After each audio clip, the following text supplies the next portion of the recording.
Good morning. You're listening to FloorDaily.net, and I'm Kemp Harr. This morning, my guest is Dr. Bob Peoples, the Executive Director with CARE, which stands for Carpet America Recovery Effort. Bob, how you doing? Good morning, Kemp. I'm doing great, trying to stay warm with this crazy cold weather. Yeah, I'm talking to you. Are you in Atlanta now?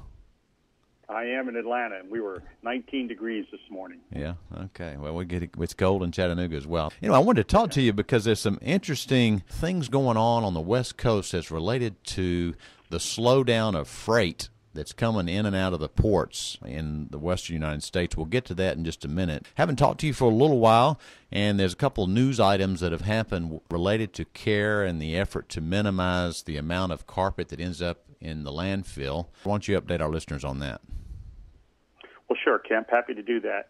Well, the big one that affects the entire nation is the Voluntary Product Stewardship Program. This is a program that's funded by the industry, and it's designed to provide relief to carpet collector sorters across the U.S. as we try to figure out solutions for the non-nylons, in particular the PET that's in the marketplace today. That program launched January 1st. The collector sorter entrepreneur community across the U.S. seems to be extremely happy with this program.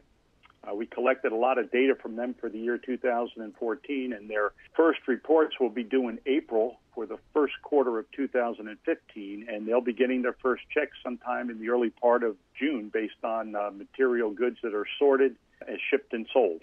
Mm-hmm. So that's the national program. Probably should point out to your listeners that all sorters in states across the U.S. are eligible to participate in this program as long as they're a member in good standing of CARE, with the exception of any state or municipality that has EPR legislation on the books. In those cases, they are not eligible to participate because it's a separate EPR-driven program for those areas. And then tell us a little bit about AB 2398. Yeah, big changes around AB 2398 as well. Of course, I think your listeners know that program officially launched in California in July of 2011, so we've got almost 4 years of experience now. Mm-hmm. We recently submitted a plan change to Cal Recycle, which will greatly up the subsidy payments for various elements of the recycle stream, including adding a subsidy for carpet tile reuse and recycle, and the reuse or recycle of calcium carbonate in particular as a raw material as opposed to a stream used for energy recovery.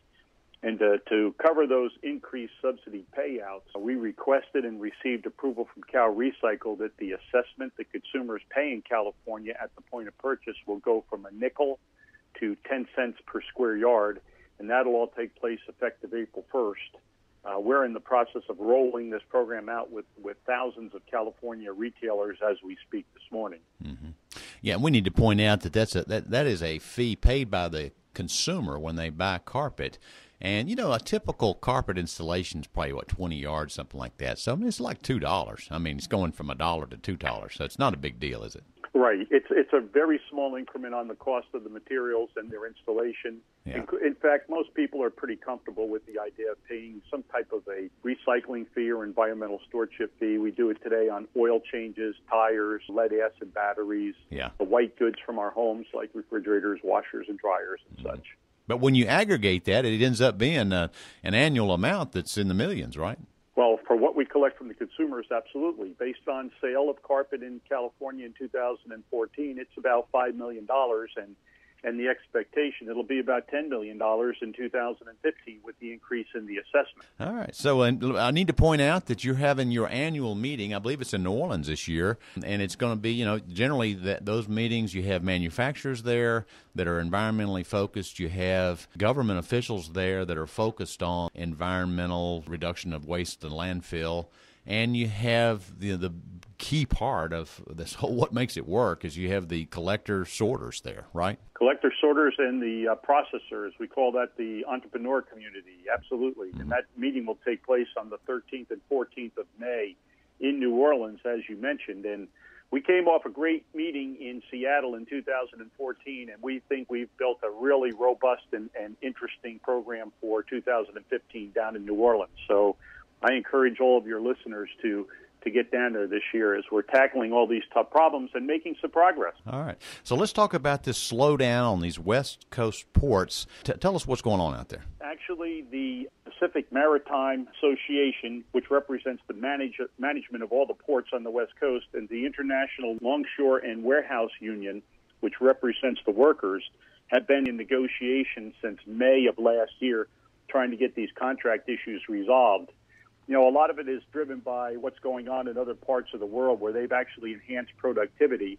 It's probably understandable that West Coast ports and the management of those ports, if they're going to remain competitive, they need to make some adjustments, not only for their own business success, but it's vitally important to the U.S. economy as a whole. We've learned that an estimated 40% of all U.S. imports come through the West Coast ports, of which there are about 28 up and down the West Coast from Seattle to San Diego. I guess the key issue is that everywhere else in the world, as technology has evolved, they're using fewer and fewer workers to move these containers. The argument is over these unions on the West Coast allowing the reduction in the number of people it takes to move these containers, right?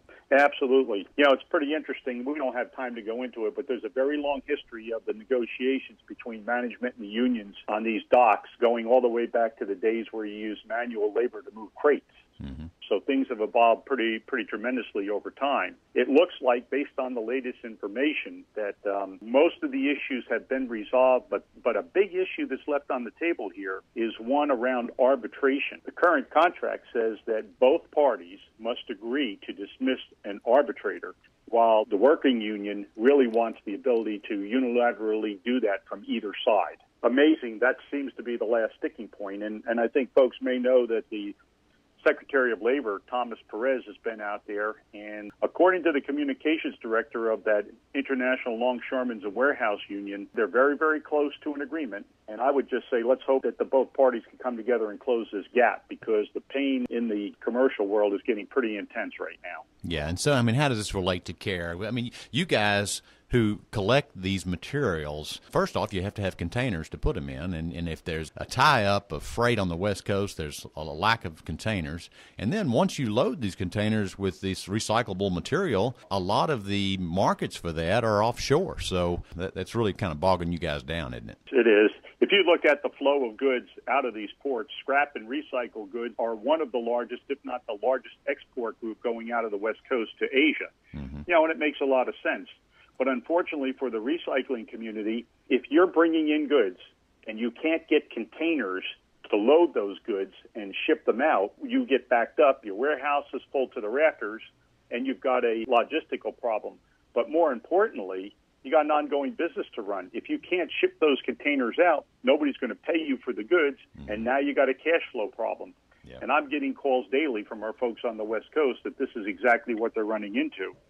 So not only can they not get the containers to ship this stuff out, even the drivers don't want to pick up containers and take them to the port, because what used to be an hour or two turnaround time is now an all-day affair. If you've ever seen any of the pictures coming out of the West Coast, it looks like the entrance to the Holland Tunnel on rush hour on a Friday night. And you've got a place, you go to the Corporate America Recovery Effort website, you've got a place that if somebody wants to write their congressman, they can click and it tells you who to write, correct? Yeah, it's a automated site. All you do is fill out your name, email, zip code, and the zip code is used to look up who your congressional representatives are, and the site will send a pre-prepared letter, which you can edit if you choose to. I certainly did that, to both your congressional representatives and to the White House, asking that they get this issue resolved. Well, Bob, it's great to talk to you. Good to catch up with you. And again, look forward to being with you in the middle of May at your meeting in New Orleans. So again, been talking to Dr. Bob Peoples, who's the Executive Director for CARE, and you've been listening to Kemp Harr and FloorDaily.net.